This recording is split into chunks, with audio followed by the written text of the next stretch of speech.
তোমার সবকিছুই আমার কাছে রহস্যময়। হঠাৎ তুমি হাসলে।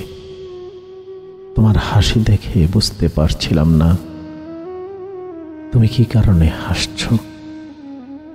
আমি জিজ্ঞেস করলাম, কিসের আনন্দে তুমি হাসছ?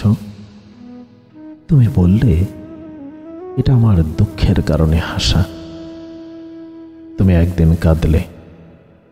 আমি জিজ্ঞেস করলাম, কিসের দুঃখে তুমি কাঁদছ? তুমি বললে, এটা আমার আনন্দের কাঁদা। তোমার এই দুঃখে হাসা, আনন্দে কাঁদায় আমি ক্রমাগত কেমন যেন বোকা বনে যাচ্ছিলাম। তুমি কিন্তু চাইতে, হ্যাঁ খুব করে চাইতে, তোমার সব অনুভূতিগুলো আমি যেন বুঝতে শিখি, পড়তে পারি। তোমার মান, তোমার অভিমান, তোমার রাগ, তোমার দুঃখ, সব সব। কিন্তু আমি বোকার মতো তোমার অনুভূতিগুলো পড়তে ব্যর্থ হতাম। আর তুমি আমার ক্রমাগত ব্যর্থতা নিয়ে মনে মনে হাসাহাসি করতে। অনেক চিন্তা করেছি, ভেবে ভেবে রাতগুলো ফুরিয়ে আসতো। তবুও কিছুতেই বুঝতে পারছিলাম না তোমাকে। হঠাৎই একদিন তোমার অভিমানের ঠিক কারণটা ধরে ফেললাম। তারপরেই তুমি আমার সাথে দূরত্ব তৈরি করে দিলে। তোমাকে জিজ্ঞেস করলাম, তুমি দূরে সরে গেলে কেন? তুমি উত্তর দিলে, আজীবন তোমার মনে থাকবো বলে। জীবনে যা কিছু পাওনি তা নিয়ে আফসোস করার চেয়ে যেটুকু পেয়েছ তা নিয়ে হিসেব করে দেখো। তোমার এক হাতে শূন্যতা থাকলেও অপর হাতে ঠিকই পূর্ণতা খুঁজে পাবে। আসলে মানসিক শান্তির জন্য জীবনে খুব বেশি মানুষ থাকার চাইতে একটু বুঝে এমন অল্প সংখ্যক কিছু মানুষ থাকলেই চলে। কিছু মানুষ আছে যারা মহিষের পালের মতো মানুষের পাল নিয়ে চলে। নিজেকে জনপ্রিয়তার শীর্ষে রাখতে প্রতিদিন নতুন নতুন মানুষের সাথে সম্পর্ক করে, বন্ধুত্ব করে। তারা নিজেদেরকে নিজে সো কল্ড সেলিব্রিটি ভাবায়। কিন্তু তারা এটা বোঝে না যে মানুষের কাছে জনপ্রিয় হওয়া আর মানুষের আপন হওয়া এক নয়। কেননা মানুষের সাথে মানুষের যত বেশি সম্পর্ক হবে, ঠিক তত বেশি কোলাহল আর ভাঙনের মুখোমুখি হতে হবে।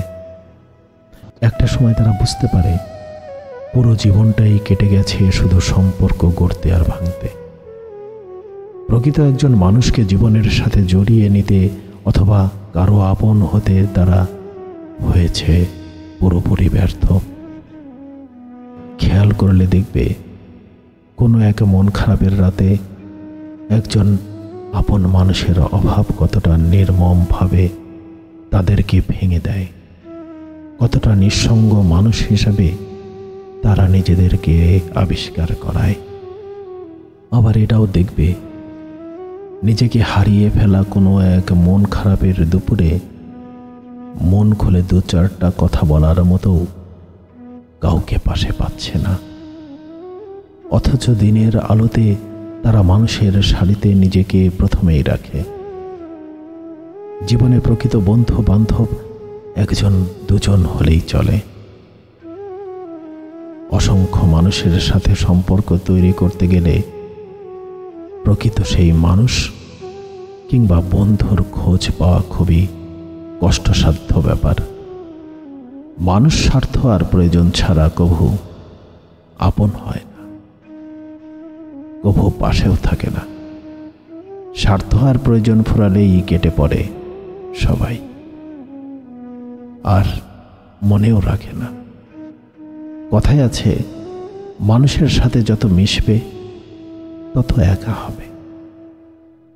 আজ হোক কাল হোক, একদিন তুমি এতটাই উপলব্ধি করবে মস্তিষ্কে অতিরিক্ত মানুষকে জায়গা দেওয়াটাই তোমার একাকিত্বের মূল কারণ। নিভে যাওয়া মশাল যেমন একটা আগুনের ছোঁয়া পেলে জ্বলে ওঠে, তেমনি ভেঙে যাওয়া মানুষ একটু ভালোবাসার ছোঁয়া পেলে জীবনকে গোছালো করে তোলে। জীবনের প্রতিটি পা খুব সাবধানে ফেলো, কারণ বহু মানুষ অপেক্ষা করে আছে শুধু তোমার একটা ভুল ধরার জন্য।